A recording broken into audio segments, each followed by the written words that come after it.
Près de 90 000 électeurs sont attendus aux urnes dimanche 9 octobre. Dans la deuxième circonscription, composée des communes des cantons de Vélizy, Versailles-Sud, Viroflay et Chevreuse, Jean-Noël Barrot est arrivé en large tête au premier tour.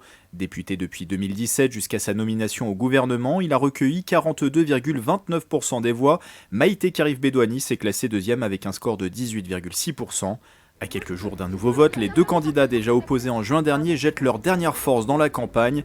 Présence aux abords de la gare de Versailles-Chantier mercredi soir pour Jean-Noël Barrot. Le ministre délégué au numérique enregistre pour ce second tour les soutiens notamment du président du département et de l'UDI. Il souhaite apporter davantage de poids à une majorité seulement relative à l'Assemblée.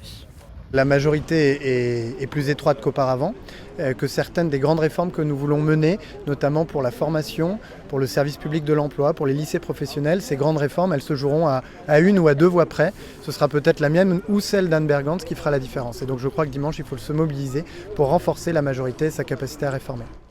Jean-Noël Barrot est suppléé cette fois-ci par Anne Bergantz, élue de Lévis-Saint-Nom. C'est elle qui siégera à l'Assemblée nationale en cas de victoire ce dimanche.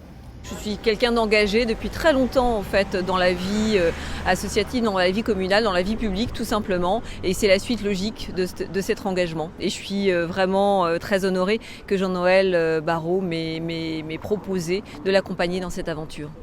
Maïté Karif Bédouani, elle, a choisi de se rendre ce jeudi matin sur le marché de la commune où elle réside, Viroflay. Dans cette campagne, l'écologiste accompagné de son suppléant Hugues Orsolin souhaite mettre en avant les questions sociales et environnementales. On a deux urgences.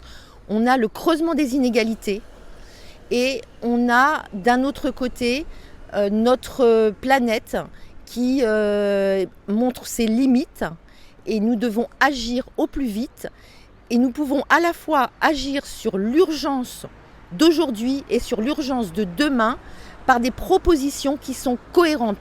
Maïté Karif Bédouani comptait dimanche dernier 24 points de retard sur son adversaire, mais en vue du second tour, elle ne s'avoue pas vaincue. Nous avons une très forte abstention à ce premier tour, donc chaque voix compte. Donc on ne peut rien présager, mais tout est possible. Reste à savoir effectivement si les électeurs se mobiliseront dimanche. Au premier tour, l'abstention a atteint 73,33% pour ce scrutin partiel dans la deuxième circonscription.